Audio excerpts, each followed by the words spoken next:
السلام علیکم ورحمۃ اللہ وبرکاتہ۔ دوستو، بعض لوگ پوچھتے ہیں کہ رجال الغیب کیا چیز ہے۔ ٹھیک ہے، تو آج بتائیں گے کہ رجال الغیب کیا چیز ہے۔ رجال الغیب اصل میں کہتے ہیں مردان غیب کو، ٹھیک ہے، جو ارواح مقدسہ ہوتی ہیں اور روحیں ہوتی ہیں ان کو رجال الغیب کہا جاتا ہے۔ تو اگر آپ جاننا چاہتے ہیں کہ رجال الغیب کیا چیز ہے تو اس کے لیے آپ کوئی بھی کسی جگہ سے مطالعہ کر سکتے ہیں اس کے بارے میں، اور میں بتاؤں گا مجرب عملیات و تعویذات یہ کتاب ہے، اور اس میں صفحہ نمبر 44 پر یہ درج ہے کہ رجال الغیب جو ہیں یہ مردان غیب ہیں، تمام حرکات و سکنات میں شریک ہوتے ہیں۔ مثلا سفر ہو یا کوئی نیک کام شروع کرنا ہے آپ نے، یا کوئی وظیفہ پڑھنا ہے، جلسہ مراقبہ کرنا ہے، کوئی تعویذ لکھنا ہے وغیرہ وغیرہ، تو کہتے ہیں کہ رجال الغیب کی طرف آپ نے منہ نہیں کرنا، ٹھیک ہے، ہرگز ان کی سمت منہ کر کے کام شروع نہ کریں، ورنہ کہتے ہیں اگر دوستی کے لیے کریں گے تو دشمنی ہو جائے گی، ٹھیک ہے، کوئی بھی کام کریں تو برعکس ہوگا، شکار کے لیے جائیں گے تو زخمی ہوں گے، بادشاہ کے سامنے جائیں گے مغلوب ہوں گے۔ تو کہتے ہیں یہ اس کا خیال رکھنا ہے کہ آپ نے رجال الغیب کی طرف منہ کر کے عمل نہیں کرنا۔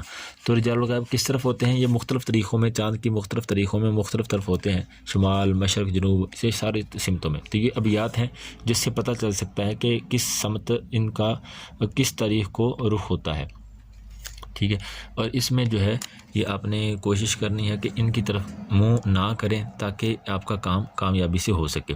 تو ایک نقشہ ہے، میں نے پکچر تیار کی تھی، وہ نقشہ یہ ہے، میں آپ کو عام فاہم زبان میں سمجھانے کی کوشش کروں۔ نقشہ رجال الغیب، تو کہتے ہیں کہ یہ چاند کی راتوں میں چاند کے کس تاریخ کو کس سمت ہوتے ہیں، تو یہ 4، 27، 19 اور 12 تاریخ کو مغرب کی سمت ہوتے ہیں، اور 7، 14، 22، 29 مشرق کی طرف ہوتے ہیں، اور 8، 15، 30، 23 شمال کی طرف ہوتے ہیں، 3، 11، 18، 26 جنوب کی طرف ہوتے ہیں، اور 6، 21، 26، 6، 21، 28 شمال مشرق میں، اور 1، 9، 16، 24 یہ جنوب مشرق میں، 5، 13، 20 شمال مغرب میں، 2، 10، 17، 25 یہ جنوب مغرب میں۔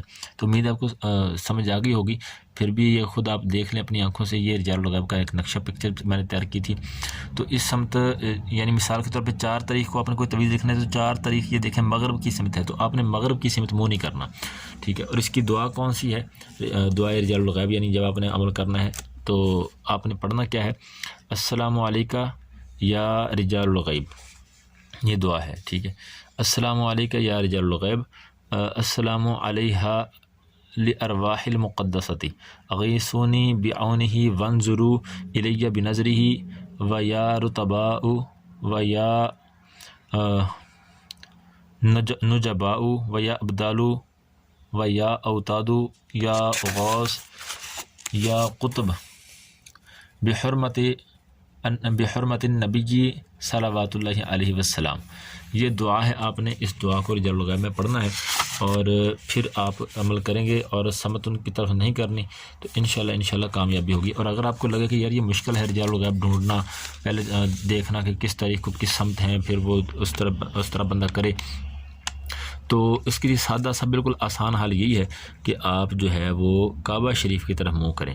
کوئی بھی آپ نے عمل کرنا ہے اچھا نیک عمل، تو آپ سب سے بہترین حل اس کا یہ ہے کہ آپ کعبہ شریف کی طرف منہ کریں، کیونکہ یہ سارے انسانیت کا روحانی مرکز ہے، ٹھیک ہے۔ تو یہ رجال الغیب کے چکروں میں اگر نہ بھی پڑیں گے تو کوئی مسئلہ نہیں، اس سے بہتر آپ کو جو ہے وہ یہ ہے کہ آپ کوئی بھی اچھا نیک کام کرتے ہیں تو آپ کعبہ شریف کی طرف منہ کریں، جس طرف سارے مسلمان منہ کر کے نماز پڑھتے ہیں، تو انشاءاللہ اس کے بھی فیض و برکات ظاہر ہوں گے۔ جزاک اللہ خیرہ۔ ویڈیو اچھا لگے تو لائک کر دیں اور چینل کو سبسکرائب کریں تاکہ بار بار ملاقات ہوتی رہے۔ السلام علیکم ورحمۃ اللہ وبرکاتہ۔